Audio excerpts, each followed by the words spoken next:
Hi everybody, I'm Ed. And I'm Barb. Welcome to the ARTyRV live stream tonight. We're going to be answering your questions. We are. It's Monday, Barb. Yeah. It's glass night, everybody. It's welcome. Glass night, and we welcome everyone here. We have a big crowd here tonight. Ray's here. Let's give Ray a thumbs up. Hey, He's Ray, going to good keep us evening. on our toes tonight. He'll have the links we need if you guys have any questions about where to find something. So, Ray will take care of it. yeah.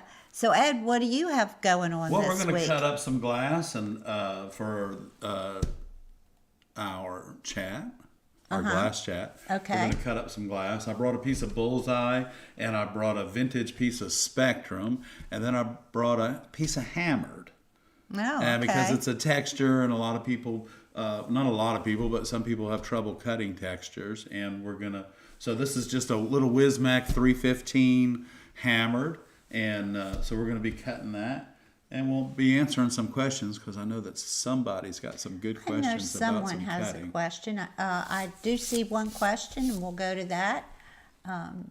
We can do that. We released all those classes. I know that some of you guys got in the glass blowing class, and the stained glass classes we released. Right, and now the January class is full, is that correct? The February's beginner class, full. February's full.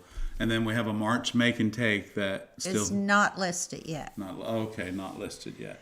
And then the class schedule will start all over again in April. So we'll have a beginner class in April, right? Mom? Right. And then we'll have a lead class in May, and then we'll have a make and take in June. That's right. That's right. So we rotate them and keep them in that order. October glass blowing is full. There are some availabilities in November, but check now and then if you really want to come, because sometimes people either switch their date or they can't make it and they cancel it or something like that. Right, and it's all done on our website, so you can check there and go to the class for that particular month or even day of the week and see when the class is and if there's any spaces available. So. Usually if you click into the class, you can scroll down and see how many spots are left. And that's important too, y'all. Scroll down. Yeah, because there's some some of the things that you actually even to submit to sign up is all the way at the bottom. So make sure you scroll down, and because the website's working great, and the people that are signing up are getting signed up. But just make sure you scroll all the way down, right, Barb? Yeah, I had a couple calls on that, and I do it too. Well, I do sometimes too. you go in and you think you're all done, and then if you scroll down, it says submit. I did that the other day with something, and then I went to, and then found out. I found out I didn't do it right. So, but that's all right. especially on your phone, it's a little bit harder to do. It is, because of course, it seems to me like the further I scroll down, the smaller everything gets. So I guess everyone is getting ready for their shows, their Christmas shows, and that sort of thing. We're going to be opening our stained glass department. Next week? We've got, Next Wednesday week, the 1st, Wednesday, correct? yes, next Wednesday.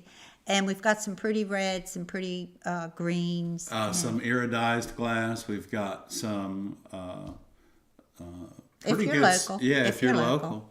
Pretty good selections of some bullseye colors or transparents. It's And, not this Wednesday. It's October 1st. Yeah, Wednesday week. Okay. Well, let's go to our first question. Let's go, Is that Barb. okay? Let's Okay. go. Loka asks, in the last email we sent, there is a piece made of transparent glass with different texture. How do you make the Christmas trees on that piece? Okay. Hey, Loka, thanks for noticing, but you know what? Those Christmas trees are leaning up in that window, and the stained glass window, we just stood in front of it, not thinking that they would look like they were actually in there, but they're actually behind that window, just leaning in the window. Those particular Christmas trees are made by, of course, doing a pattern like that, like the Christmas tree, and then we sprinkled frit on them and heated them up in the kiln and just tack fused frit to the surfaces of the Christmas trees. So we just have a lot of them. I just prop them up in the windows, or we fuse them together, or we stack them in different ways. Yeah, So- because and Barb's she's really good at doing that. She'll stack a few of them together, and they look so nice. But it looks so pretty in the window. I had to take a picture, so that's what I did. Right. It was And an then we optical installed that window. confusion. But thanks for noticing. Yeah, that was. Yeah, they it are. was They're a very pretty. Pretty photo. Okay, if we have any more questions. You know, but if not, I hope everybody's doing well. Ray, you're getting lots of thumbs up, my friend. We appreciate everything that you do. I hope you guys are well. Oh, hey, I was watching a show the other night, Ray, and this place came on called Permini Brothers, and apparently it's really got a really interesting sandwich, and it's right in your area. Yeah, there was it was the show Lydia. Lydia, yeah, Lydia, that's right. and she had made a trip to Pittsburgh. I think it's an older show, maybe, and she had gone to all the great places to eat in Pittsburgh. This It is was one of very those sandwiches interesting. that has French fries on it from your yeah. area, Ray. Permini Brothers. Anyway, I don't know. I that don't know. was the name. That's enough advertising for them. Okay, I'm sure Ray knows. Yeah, so if you have a Fine. question, just put it over in the chat. Put a Q in front of it. Barbara will be able to pick it up. And Optical confusion, yeah, that's one of Ed's sayings. He's the glass man, and optical confusion. yeah, he uses that saying every now and then. And smoke and mirrors. Smoke and mirrors and optical confusion. Okay, here's another question. Okay. Bonnie said she might start saying that. Yeah. Yeah. If you hear it again, you know it started here. Okay. Amy wants to know, I patinaed my piece and forgot to add the wiring details. Can I still solder onto it, or do I need to start over? Well, no, you don't really need to start over. You'll have to clean the area that's patinaed if you're going to do like wire overlays, and then you can just repatina the whole thing. Yeah, you might have to steel wool it a little get bit. it down to the silver, make sure it's clean, and just redo it. Yeah. There, you don't have to redo the whole thing. No, just go ahead and do clean where you're going to do your overlays, add your overlays, and then finish it up. But Yeah, that's a I good don't- question because, sometimes you're like, well, if I could have put a stem on that, that would have looked really good. Yeah, just that section where you're going to add the wire. That's all. It's not too bad. Okay. Carla wants to know, you've probably said this before, but what size zinc border do you recommend for a 24 by 24 inch panel? Oh, just a 3/8 U. A 3/8 U will be fine. And then, of course, you want to put it, after you put that zinc around it, rather than hang it from the zinc, you really want to put it in a nice wooden frame and then hang the frame itself. But a 3/8 U-shaped zinc will be good around the outside. Carol wants to know, can you tack fuse a 2mm piece of bullseye onto a regular 3mm piece of bullseye, then use it as part of a copper foil piece? Sure. I don't see why not. Well, the bullseye, so they're going to be compatible. Right. Long as they're both, I think Bullseye puts it tested compatible.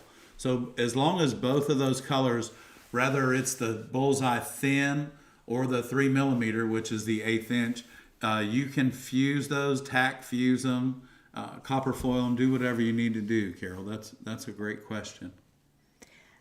Ray, thanks for that link. Monty Brothers. Monty Brothers. That was a really good show, Ray. I guess they're still there. Yeah, they must be. Yeah. Okay, so if you have any questions, just put it in the chat with a Right. Q and we'll answer it. So we have quite an assortment. Those of you that are in the area, we have quite an assortment of the 2mm thin fusible Bullseye. We have Yes. quite an assortment of that, and we also have quite an assortment of the 3mm Bullseye fusible. Yes. I think everything we have is fusible in Bullseye. That we Yeah, have is everything all we have is fusible. Yeah. fusible, yes. We got some pretty colors. If you've been waiting to find some cranberry pink, we have it, and a lot of some textures too. We have some pretty glass. So we just ordered all of our colors for our glass blowing today. Yeah, we did. Yeah. How many different colors? 23.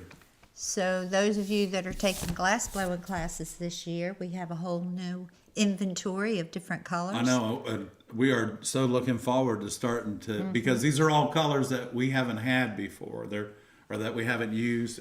And because we did get a new furnace, we're using a different manufacturer for our clear base that we use. And this allowed us to go with a different manufacturer of colored glass too. So, we didn't go with a different manufacturer. We added a manufacturer to our color. So Yeah. that really is helping us out quite a bit. And we do have some new colors. Yes. Carla wants to know what our 2 top copper foil brands are. Well, I would right now EPCO and Venture, but the Venture I'm not sure, but I haven't heard that anybody's got any yet. It's still they're still making it, I guess, but I think they're kind of last I heard they were reworking it. But the EPCO is pretty good foil. I like their blackback foil. So it comes in a cheesy little plastic bag, has their name on it, but it's really good foil. The blackback, I don't have any problems with the tape We or anything. haven't had a bit of problems. We had a full class this weekend, and everybody in the class used the EPCO foil. So, and we didn't have any problems with it. Yeah, we had a full class make and take this that's weekend. right. Barb. Yes. Yeah, so we worked this weekend. Yeah. The weekend went by quick, though. It did. It went by almost too fast, Every day goes by too quick. There's not enough hours in the day. Slow it down. Okay, Robin wants to know. Sometimes you feel like it's not a mouse, but the thing in the wheel running all the time, and A gerbil? the gerbil or the hamster. Oh. Yeah, it's just feels like it never stops. It's crazy, but it's all good. Well, at least we get somewhere. The poor little gerbil. He just goes anyway. around in circles. At least you're right. At least we do get somewhere. So let's see. Any more? We got another question? Yeah, we there, have Barb? questions. We have 2 more questions. All right. When you're cutting and tell us to pull down and away, is the down and away with the hand that's holding the glass or the hand that's holding the tool, or both at the same time? Good question. That is a good question. It's mainly the hand that is holding the glass. It's down and away, because remember, you only hold the glass with your grousing pliers, and because it typically with my grousing pliers, if I have a strip of glass in my hand, basically, and I always show you, I just hold it, but then I pull down with my holding hand. So yeah, but that's a good question. Awesome. I like that. Thank you. That's a good question. Ed. No, that's a good question. Okay, another question. Because I guess you from could Greg. take that both ways, but I if you pull down too hard on your grousing pliers, you break the glass. Yeah, you're not. But what you pulling want to do is you want to run the score. So yeah, great question. Question from Greg. I am taking my first class in 2 weeks. What would you suggest for this project? It is an 8-week class that meets once a week for 3 hours. Wow, that's a good class. That's You should be able to do for 3 hours. panel. If you want to do homework, and is it going to be a copper foil or is it a lead class? It's his first class. Your first so class, I think would say probably a beginner copper foil or Tiffany method class. I would think. You may have to do what the teacher suggests that you do. Yeah, because what they're going to do, their curriculum is probably already planned out so that 2 things are probably going to happen. You're going to have a little bit of homework, but the whole idea is that the teacher is going to want you to complete the project in that 24-hour period. And so he's going to have, he or she is going to have a project already probably lined up and give you a choice of 2 or 3 projects so that they know that you can finish it along with a little bit of homework for that 8-week period. So I know if I was doing the class, well, we used to do classes 3 hours for 8 weeks a while back, and that's exactly how we did it. So, so when you get into like a lead class, then sometimes they might let you design your own window, but more than likely they're more structured in the classes about teaching you technique and wanting you to finish that project. So. Yeah, and that way the teacher, each student has certain things that they need to learn, and so the teacher can make sure that you've learned each step properly. Because if there's a lot of different projects, some may be easier than others or harder than others and takes longer. Yeah, so like in our beginner class, we spend a lot of time learning how to cut glass, but also I give you a choice of 5 individual patterns, but each one of those patterns teaches you how to cut the glass even better, not just kind of let you walk through it. It doesn't matter what pattern you choose, you're going to have to learn how to cut the glass really well in that class in order to make your project work. And so it's really, it's a little bit of a learning curve in the beginning, but then it becomes something that you want to do. You don't want to set it down. So have fun. You got 2 weeks. I hope you're not nervous. Okay. Mimi wants to know if I got new specs. These are readers. Yes, they're kind of new. They're just readers, and I have a bunch of different colors. I told her I thought they looked really good tonight. So I can match my outfit. It's like $12 for 8 pair or something crazy like that. But they're fun. Okay, Robin wants to know, when you chase the brake, are you repositioning the running pliers ahead of the brake or on right behind it to make it continue? So when I'm chasing the run around I start the brake with my running pliers, and then I pick up my grousing pliers, and I stay behind the run with my grousing pliers. But what happens if you stay in front of it, then it can't move backwards because it's already broke. And what happens is you end up putting way too much pressure on it and breaking the glass. So what you do is start your run with your running pliers, and then jump in behind that with your grousers and pull a little bit down, listen for that run, move up a little bit, listen for the run, and then finish it out. And he'll demonstrate that tonight in a little while. I will in a little while. That's great. Demo. Yeah, we'll chase a run. We'll chase the run down. Yeah. And I've got my personal glass cutter tonight. And I want to show you, I've been working like really hard with that thing the last 2 weeks, and I want to show you what's going on with it.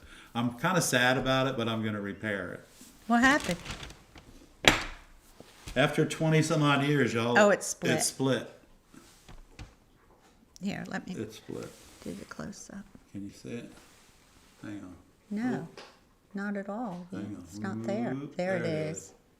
There it is. So anyway, we have to do a little bit of repair on that. But you know what? I'm thinking, I'm looking at it. I don't even hold it there anyway, so that's fine. I'll do a repair. He'll use it till it falls apart. Well, you know what they say, use it till the wheels come off and then put the wheels back on. That cutter, y'all, I'm going to be really sad when I have to change cutters, but for right now, I'm going to take care of it. Okay. I'm going to take care of it. Okay. That was a Ed good said question great about questions tonight. Yes. Yeah, I've had a lot. Oh, Ed, you're taking a class, right? Yeah, Ed's taking an ornament class. He's coming to take an ornament class. Okay, I'm pretty sure I saw his sign up too. So we have a lot of people coming to take the classes. Right. We're real excited about it. Oh, that's right. Yeah, Ed, we hadn't seen you in a while, man. I hope everything's good. Appreciate you tuning in tonight. We appreciate everybody tuning in tonight.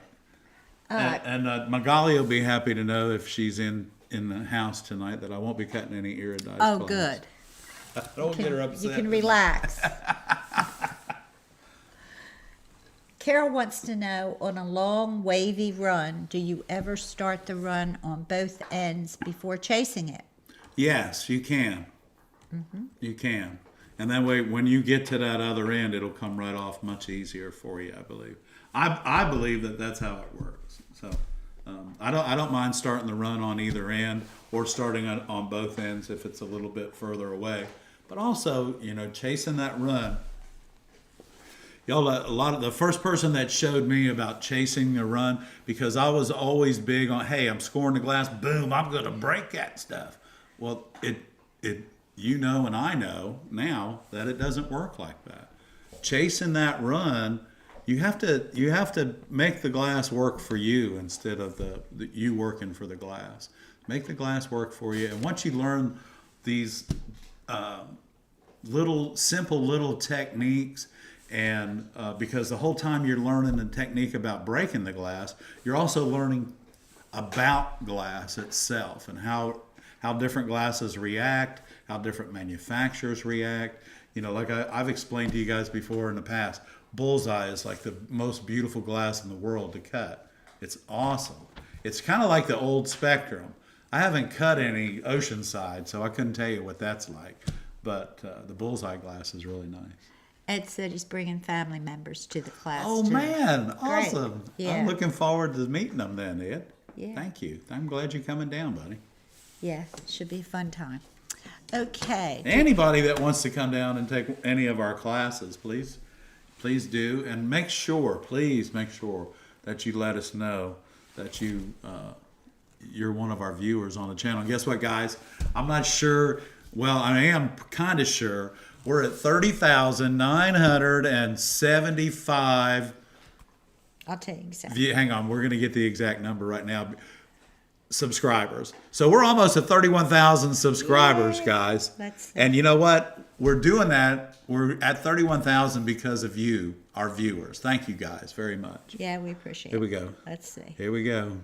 Yep. Oh, 30,973. 30,973. Tell your friends.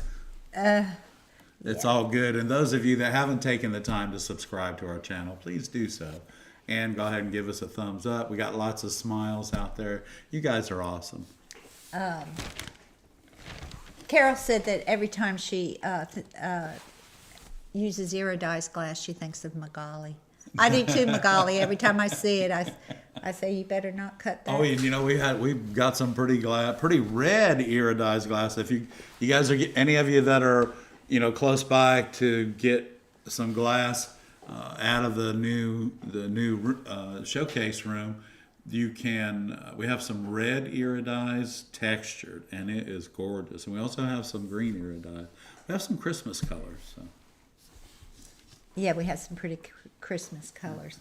I'm trying to follow y'all's conversations, and I can't do it because I have to read the questions. So, okay. But it sounds like fun. Well, go ahead. No, that's okay. On copper foil pieces, how do you clean off the flux? What products to prepare for black patina? Then how do you clean off the excess patina, and what do you use to polish? So the process towards the end, that's 3 steps. That's right. That's 3 steps to huge stained glass success. All right, your first step is going to be, of course, after you've soldered the window, you want to take it and you want to make like not a real thick paste, but you want to wash it with baking soda and water. You want to clean that thoroughly. Maybe a little dish soap, just a tiny bit. A tiny bit of dish soap and warm water. And once you're done with that, you're going to be totally amazed when you put the patina on, because patina is designed to color the tin in the solder. So use 60-40. Make sure you dry it thoroughly. Barbara likes to actually let it dry over evening after, and then patina it. Yeah, you just don't want to water it down by leaving water on it. And then once you patina it, one of our viewers suggested that you use lemon pledge, furniture polish on a piece. But you have to rinse the patina off the piece thoroughly again. But you don't have to use baking soda. You just need to rinse it with warm water. And then before you wax it, okay, and this is really important, before you wax it to finish the piece, you need to make sure that it's completely dry. because just like on your car, if a water spot gets under the wax, it'll turn it white. So you want to make sure that your window, after you have patinaed the window and rinsed it thoroughly, that it is completely dry. And I think I made a mistake. Barbara doesn't wait for it to dry, to let it sit overnight after she patinas it. She waits and lets it dry completely overnight after she rinses the patina thoroughly off of the window. Before I wax. Before she waxes it, yep. Got Yeah, that right. it's very easy to get the patina off of the window because when you put the patina on, it should only go on your soldering your solder. You shouldn't smear it all You don't over want to your mop window. the piece with So it. you're just going to clean it off of that solder. It should rinse right off with water. Well, You because can it's use- water-based, too. Yeah, so. it's water-based, so, but you got to let it dry. Yeah, the drying is very important, and the baking soda is another step that's actually quite important. Robin wants to know, do you go over the piece with steel wool before you patina? No, you don't There's have no to. need to. There's no need No, to. because you're going to clean it thoroughly with the baking soda, and baking soda to stained glass, as are Tums to us humans, reduces the acid and washes everything away. And Novacan Patina. Patina, the company recommends the baking soda cleaning. Right. So, they make it. That's what they say. That's what they say. So that and For that's the best right. black, clean it with baking The best soda. look, right, for the best finish, you want to clean it with baking soda and water. And you want to make sure that you use 60-40 solder on anything that you're going to patina. How do you wash and rinse large pieces? Well, you can clean them. I mean, large, like you can take them out. We have washed them outside with a hose. Mm-hmm. You take them outside, and you can rinse them with a hose and wash them. With the process we use for our leaded windows, we don't have to clean them with water. We polish them. We polish them. But if you're going to do a large copper foil piece, of course, you want to make sure that it's reinforced correctly. But then you can take it outside and wash it You should thoroughly have it. with Yeah, soapy dishwater. yeah. In a special place. Area. area Right. that you've set up. Right. Yeah. Yeah. So, the whole thing is getting it cleaned and making sure that the patina is applied correctly. And then that's going to give you your best finish. Yeah. Well, we got lots of questions popping We up, do. Barb, and it's awesome. Why do you wax the piece? Well, typically, just to keep the solder from oxidizing. The patina eventually will oxidize from the light and the weather. If you wax it, then there's a coat of wax on top of the patina, and it doesn't oxidize as fast. Oxidation on copper foil pieces isn't very attractive. You don't have that problem with leaded windows because of the process of glazing them. Right, and then of course because of the metal that you're using, the lead, it doesn't, it doesn't pit and all that stuff. What do you use to clean the flux off of a leaded project? The flux comes off as I'm glazing it with with our glazing that's in our recipe there online. As I'm glazing it, the flux is coming off because of the process that we use in glazing the window. And then once the window is glazed, and then we polish it. And by the end of the process, all of the flux is gone.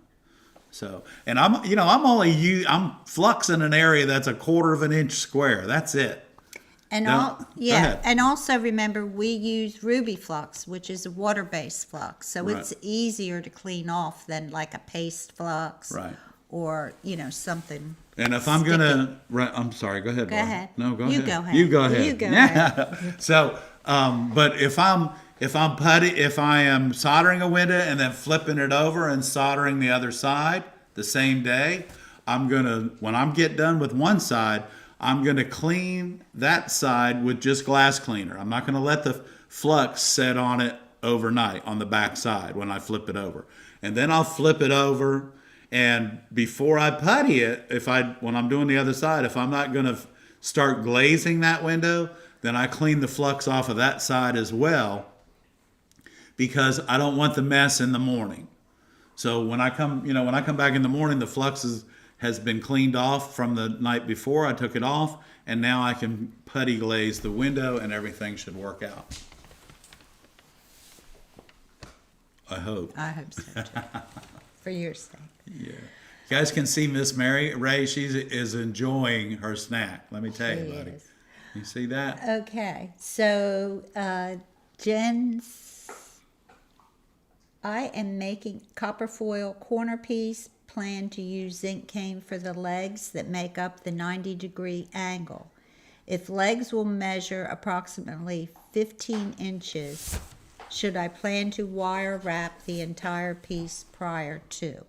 Well, yeah, because it's the if you're going to use zinc around the outside edge, it's not just going to stay in the zinc. You need to attach the rest of the corner to the two legs on it so that it can't fall out of it. So make sure that it's reinforced correctly. Yes, that's a good question.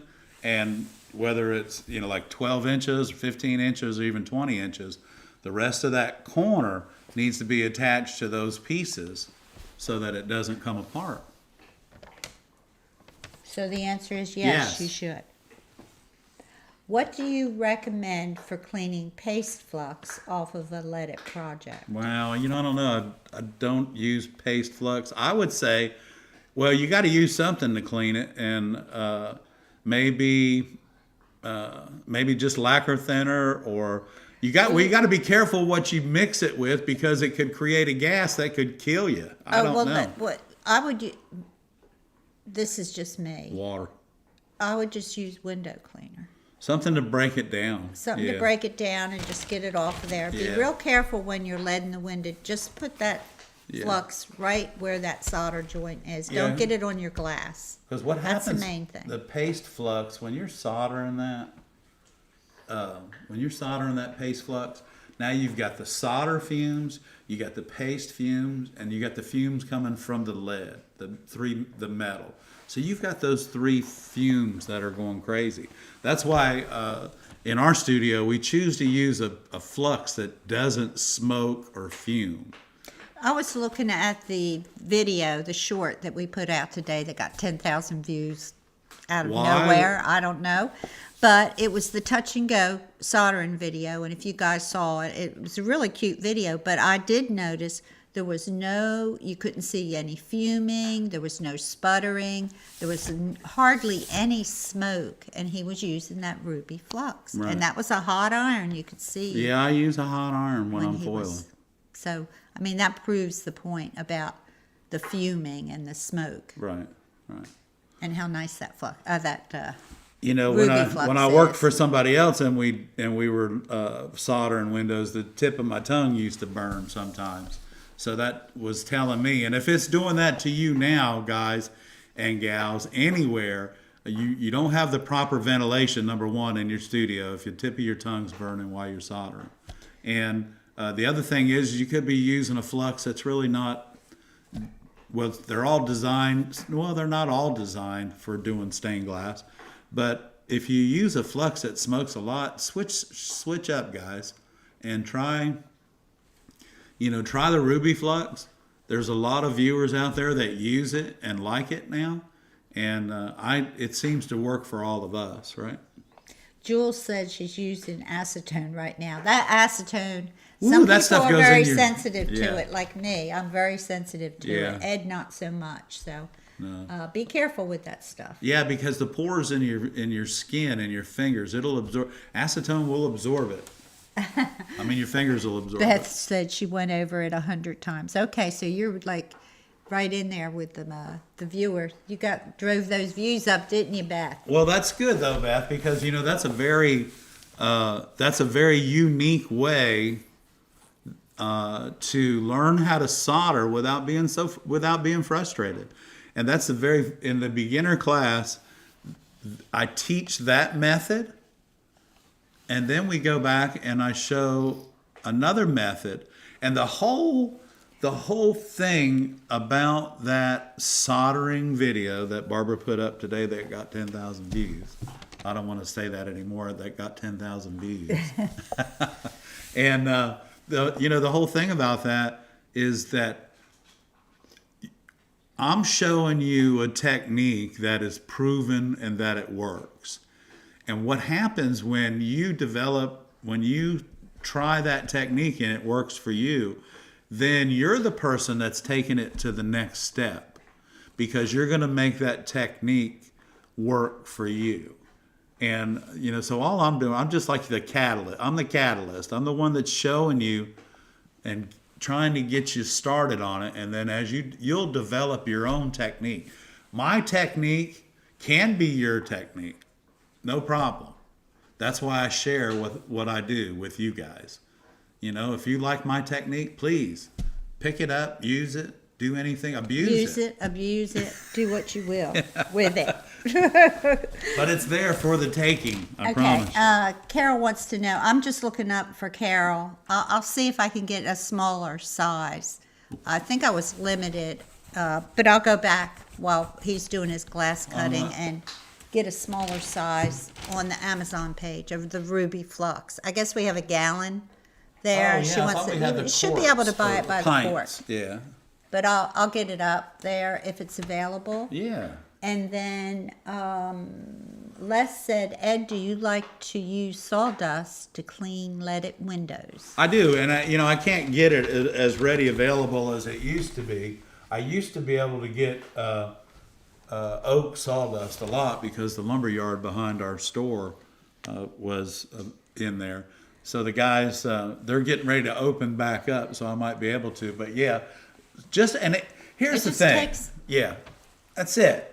Just a handful. For a window that's 3 foot by 5 foot, you need a handful of sawdust to polish it. That's it. Guys, I don't want to mess up your studio by telling you need a whole bag, because you don't. You need about a cup full of sawdust for a very large window. And all you do is, as you're polishing it, you need to just move the sawdust across. And you'll see that sawdust go from whatever color you started out with to it'll start turning just a beautiful gray, but then the window's going to come to life. So sawdust is good. You can use plaster of Paris, but unless you're doing it outside, it doesn't make any sense, because now everything's dusty. I prefer to use the dry method and the old just polish it with my arm and my hand, and the old hand polish on it. That's what I like to do. Oh, let's see. I think that is the quart. That is the quart size. Oh, it's the pint. Oh, it's a pint, yeah. Okay, we've got the pint on the Amazon page. So. That's great. Well, that was a good question. Yes. Oh, there was a question. Let's see. When I'm soldering, I sometimes, when going over my soldering, my iron is 360. It's a Hakko. Is that mean I'm too hot? Well, or am I going over my solder too much? It craters. It craters. Well, you're. Here's the thing about a Hakko. Hakko.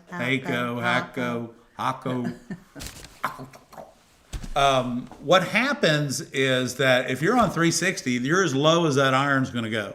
That has a ceramic heating element inside of it. Oh, is it 310 is the lowest? Mm-hmm. That's what Magali said. Oh, okay. Well, drop it down to 310, yeah, and the other thing is you need to move a little bit faster. If you're soldering and it's cratering and going back down, you're spending too much time on it, and eventually you're going to start cracking glass. So what you need to do is, like Magali said, if you can get that iron down to 310 Celsius. It's too cool. Well, you know what? Here's the thing. That's what she said. I don't like the Hakko iron, cool. but that's just me. But what you have to do is do your iron test, because it has a thermostat inside of it. Get you a roll of solder and take 2 pieces of glass and foil both of them. just like Barbara does, make a notebook, okay? Because you're going to have to adjust the temperature of your iron according to the atmosphere that you're working in. And how fast you solder. And how fast you solder. If you're just learning how to use that Heiko iron, don't be frustrated with it. What you need to do are the tests. It's not going to do it for you. What you want to do is start down at the bottom and see where it melts. You need to be working at about 550 to 600 degrees is a really good speed to work. And your working speed should be this: 1, 2, 3, 4. And the whole time you're moving the iron with the solder, touching it like this, and you're moving the iron just like that. 1, 2. When you're beginning. When you're beginning, yeah. Yeah, 1, 2, straight. And watch the video that we just put out about the touch and go soldering. That is the simplest way to learn how to solder. Beth said she watched it 100 times. Well, watch it 100 more. Okay, now the Heiko iron though, you have to adjust that, and you're gonna have, because I found like the Heiko that we have, I have 2 of them, and they both have a thermostat in them, and they both run differently. So you're gonna have to find your best temperature. Find your temperature. One temperature for all is not the case. No, because the Heiko can be really too hot for lead work. Period. If you're a person that spends too much time, and keep in mind, guys and gals, when you're soldering and you've got your soldering iron in your hand, remember, it's a soldering iron. Don't be moving it around and all that, because it's not a paintbrush. Your best soldering tip from me tonight is straight down and straight up. 1, 2, up. Just like that. And use about 1/8 of an inch of solder on your solder rod, on your solder roar, 1/8 of an inch, and set it down, 1, 2, and straight up. 1, 2, and straight up. If the solder from the spool sticks to your copper foil, then you're not working quite fast enough, or your iron's too cold. If you're getting little pucker marks or bubblies, you're using too much flux, because no one should boil their flux while they're soldering. Okay. That question was from Magali, saying that when she's soldering, it sometimes craters. I think it's too hot though, because I can see that. Am I too hot? Yeah. Yes, I think that's I think right. you are, Well, Magali, I didn't realize that was your question, but yeah, that sounds right.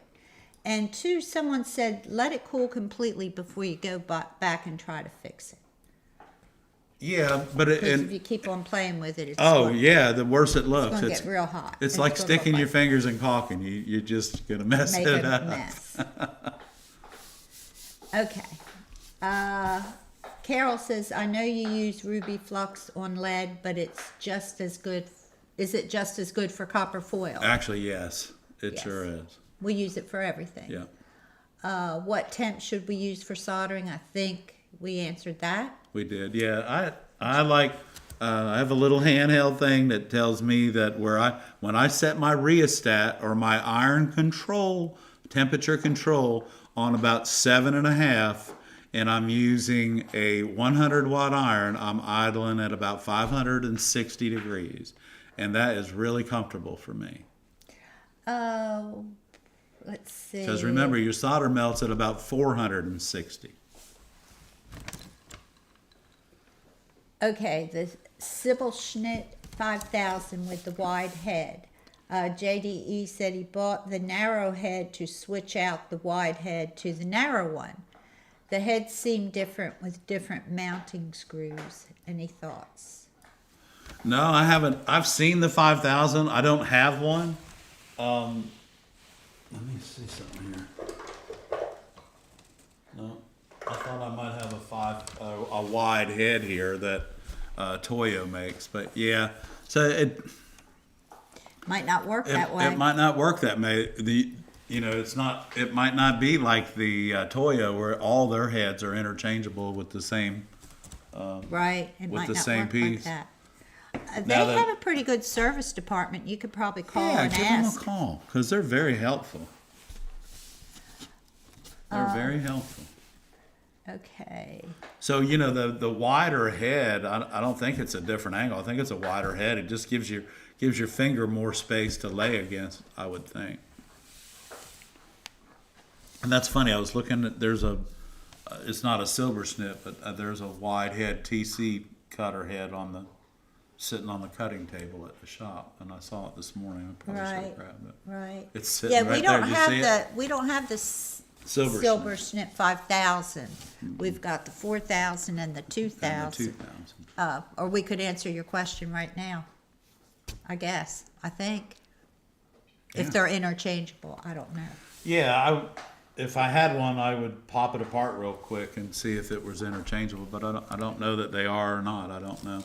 I know the 2000, the head doesn't even come off the cutter arm. So Les says he uses his Hacko at 360 or 410 for faster solder.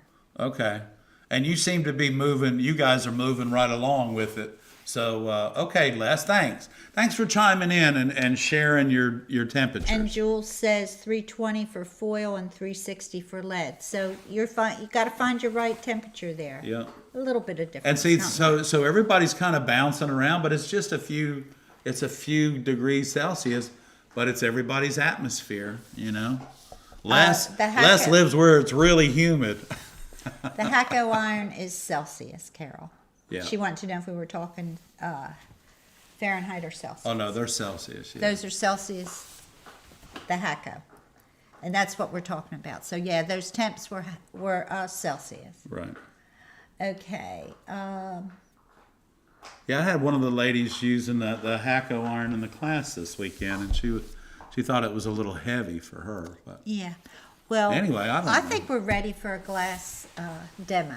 What are we doing? I don't know. I think you need to put something pretty out there. Let me get something pretty here. Oh, this is pretty.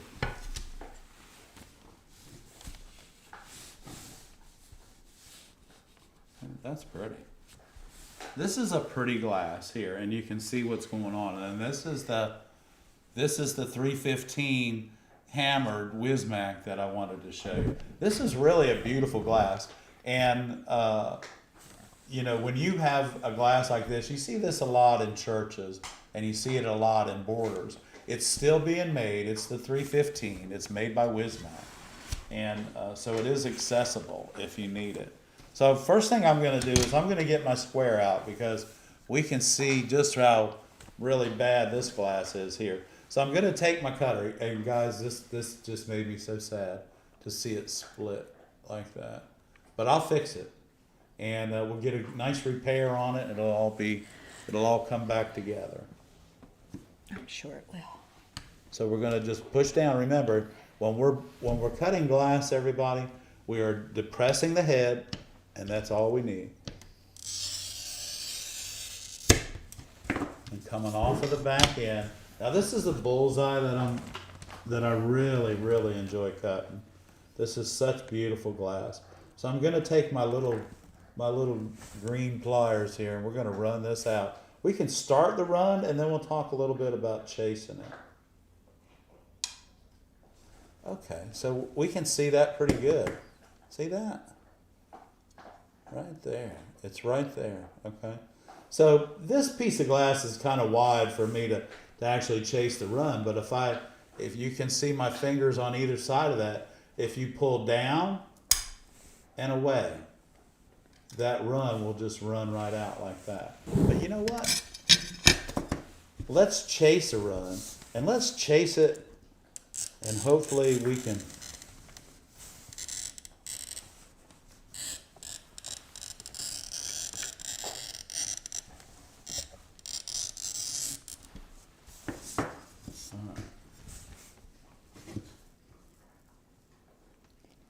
So we're going to try and start the run up here. You can see that, Barb? Is that good?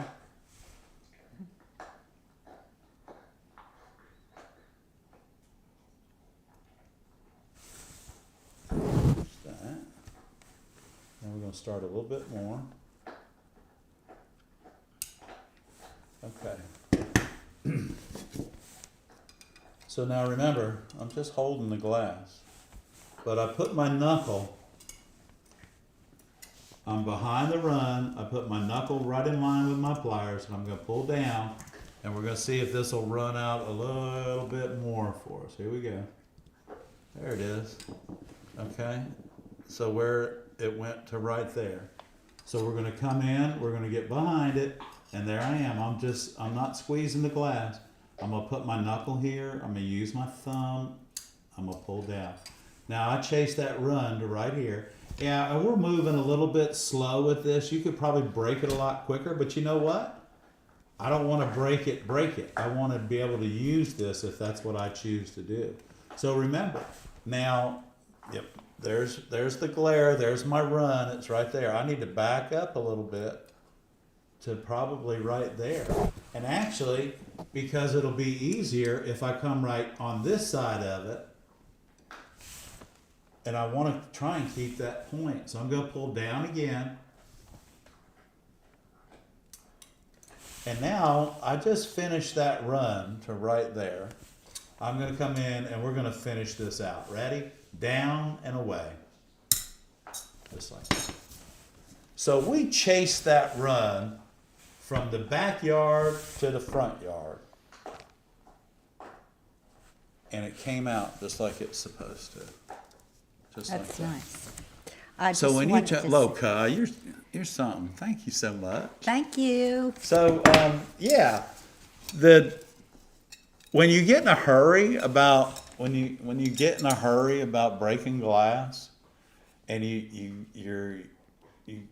you just take your time, you can figure out exactly how this stuff works. You know, the scientists of the day back 4,000 years ago that figured all this stuff out or started figuring it out, you know, they had it together. And to think that this all started inside of a kiln on a beach with some pottery in it. Think about that. This material, everything was just right. And when they broke the kiln down to take the pottery out, this new substance was inside of it. Everything had to be just right. Now they had to figure out how to reproduce it. Crazy, right? But anyway, here it is. Here we are several thousand years later, and you know, we still use, when we're blowing glass, we still use the blowpipe design that the Romans made. And when we're cutting glass, I don't know who invented the glass cutter, but I sure would like to. I'll have to find out, because you know that kind of is pretty interesting. Who developed the wheel that would score glass? They probably were the first ones. Somebody said, "Well, a diamond's really hard. Let's use that." But I don't know. I'm going to find out though, because that's something that I do not know. So here we are again. Knuckles down and away, just like that. So now we have these that are gonna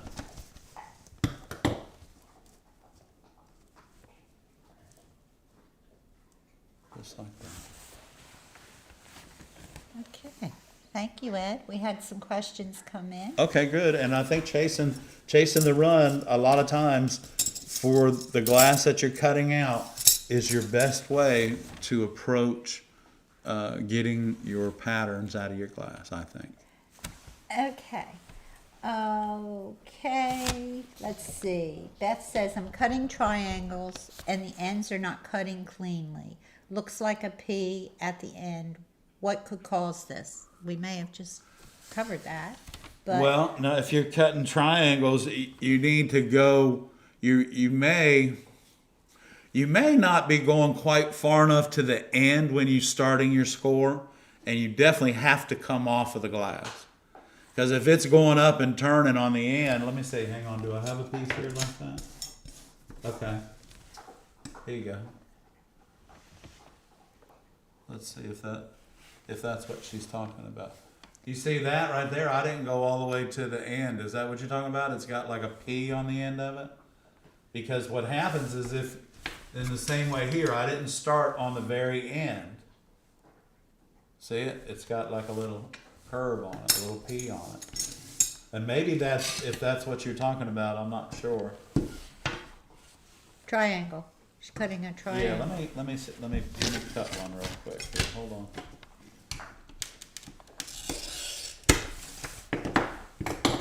Coming off is really important, as well as starting at the right position.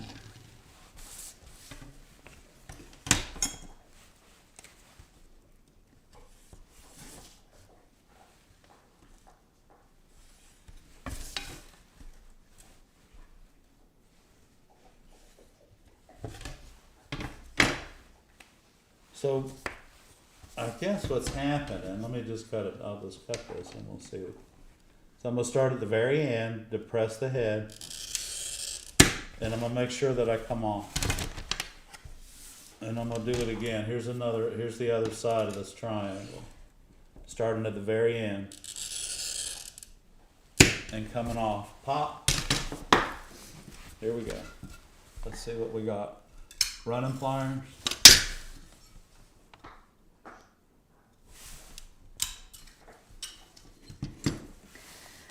So, are you pushing your glass cutter for your straight line?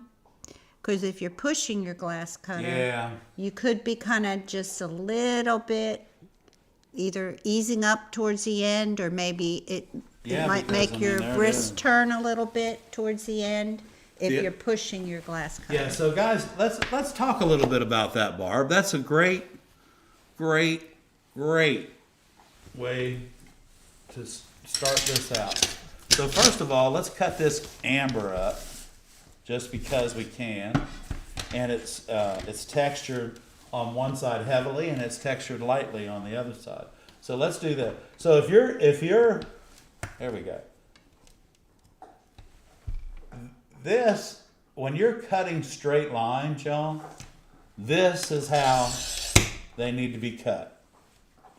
Pull the glass cutter to you, and when you get down here on this end, let's go ahead and break this while it's cooling off. You see it? It's cooling off. Let me see if I can get a little bit of refraction on that. Yeah, see it? The score is cooling off. It's flaking. Okay, here we go. We'll get rid of that. So when you're cutting, we're just gonna go right here. Okay, so this is my pattern, and this is what. So if you're cutting a pattern and you're trying to pull the glass like this to cut a pattern, you are really working against yourself.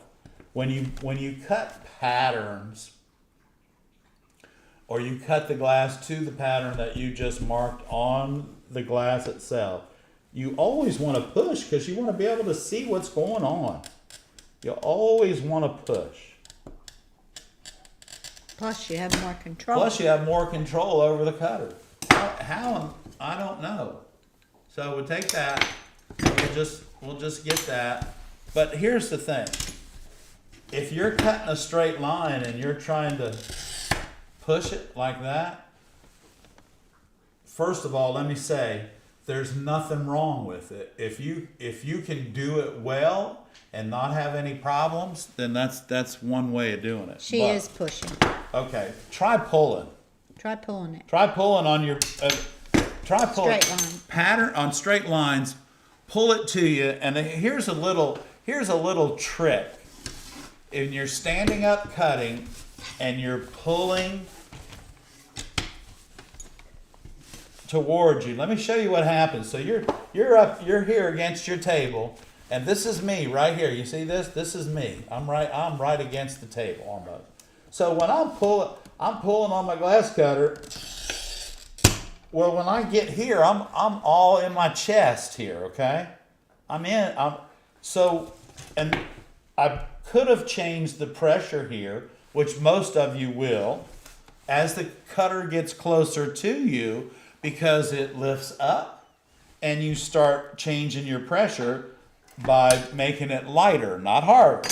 So what I'd like you to do is, if you're pulling a nice straight line and this is happening to you, as you come down,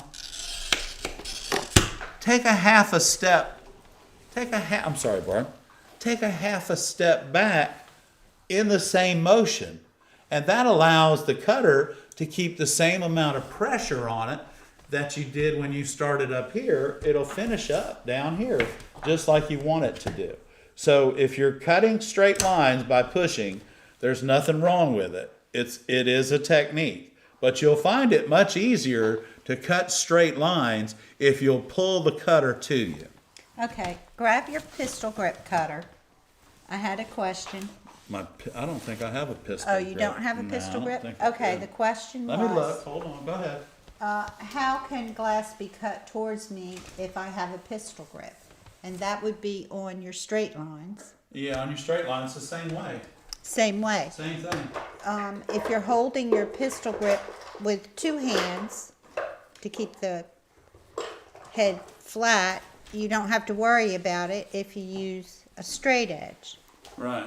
because the straight edge will keep that head straight and it'll work perfect. Yeah, so if you take it, even if this were a pistol grip cutter, you still need to be controlling the cutter head with your finger, with your But middle they're a little finger. bit wobbly. Because that cutter head is like this. It goes crazy. And some people keep two fingers And on some that. people keep two fingers on it. Right. So I was saying this will be the other finger. This is your other finger right here. Because see, now I'm laying, hang on, let me get that straight. So this is your other finger. You're gonna hold this still and put your cutter against it and pull it. Put your cutter against it and pull it. Control the cutter head of the swing on that cutter head of that pistol grip cutter, because it requires a lot of attention. The pistol grip cutters are beautiful glass cutters for cutting patterns.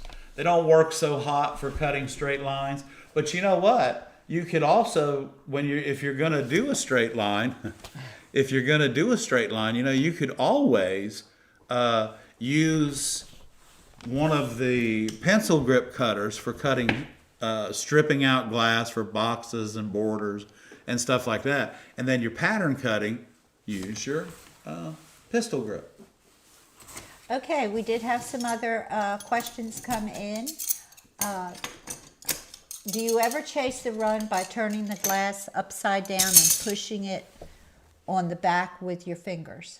If the glass is laying on the table, and normally I do that with circles, yes. Does it matter what end of the score you start at?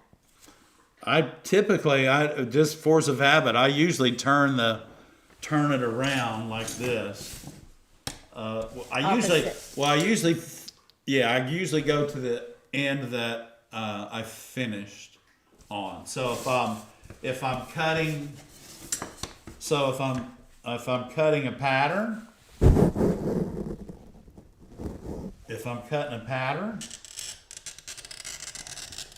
I'll turn it around and I'll go to this end and I'll break it from that end, just like that. So I find it, let me see if I can get down here on this little piece. I probably can. But turn it around and break it back the other way. Okay. That's a good question. Thank you, Ed. You're welcome. Thank you for the demos. Okay, a couple more questions. Let's see. And great research here. You guys should read it, all about when the glass cutter was invented. I knew my buddy, the how engineer, glass would was check that cut. And I am Alan has a little Amen. thing on there. Thank you, Alan. Ray and I am Alan. Looked up Middle Ages. Glass was cut by heating it on a water. I guess they did the water and then did a red hot point drawn over. Yeah. Yeah. It's called a drawn score. A drawn score. Yep. Okay. Interesting. And I think we have some of those heated rods. We do, and that's The one rods thing that you heat. that you heat to score, to melt, to run the glass. Okay. Are you getting tired? No, I knew that part of it. I just didn't know when the actual physical cutter came into play. That was in 1869. Awesome. That's cool. Okay. And Alan, I still have those cutters you sent me. Thank you, by the Yes. way. I find I have to grind every piece of glass. Does this happen to you? If not, how can I avoid grinding so much?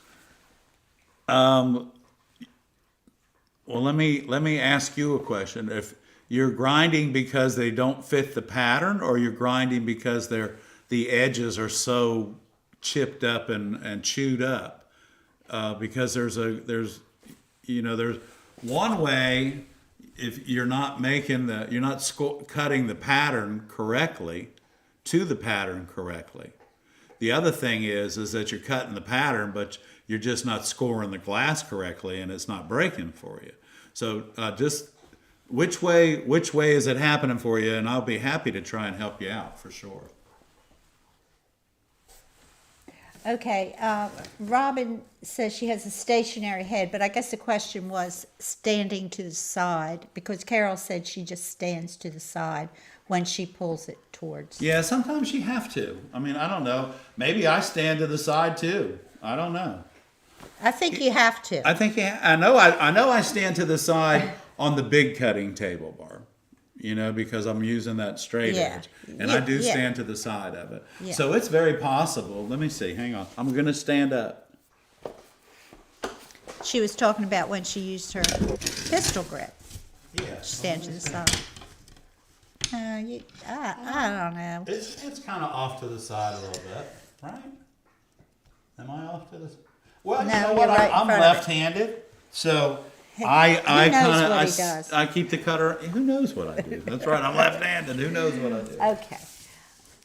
That's pretty good, Carol Barb. said, I like that. Carol said she loves everyone and so glad she fixed her technical problems.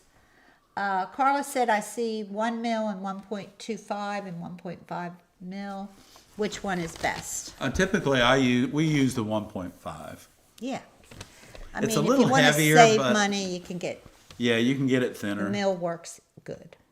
Right. And keep it, around 7/32, and then when you become really proficient at cutting glass, you can go to 3/16, and you'll save a little bit of money with solder. But that's really the only reason to change to a smaller foil, is to save you some money on solder. So. Okay, well, me said edges are so chipped up, not scoring correctly. Okay, practice. Get some window glass. Who said that, hon? Who Me. was it? Me? Mm-hmm. Hey, me. Hey, me. Get some window glass and and get a Sharpie and just draw some little squiggly lines on it and practice cutting against the black line as if it were your pattern. And if you'll rather than use an art glass, which is expensive, use some window glass, 1/8" window glass from the hardware store. It's still a little pricey, but it's not $13 or $14 a square foot. So it's probably more like $5 or $6. But so get a little bit of that and practice cutting on your window glass. Get 4 or 5 pieces of it. And typically by the time you're done with those 4 or 5 pieces, and watch some of our videos about how we cut glass and how we teach our students how to cut glass. And hopefully that'll help you out, me.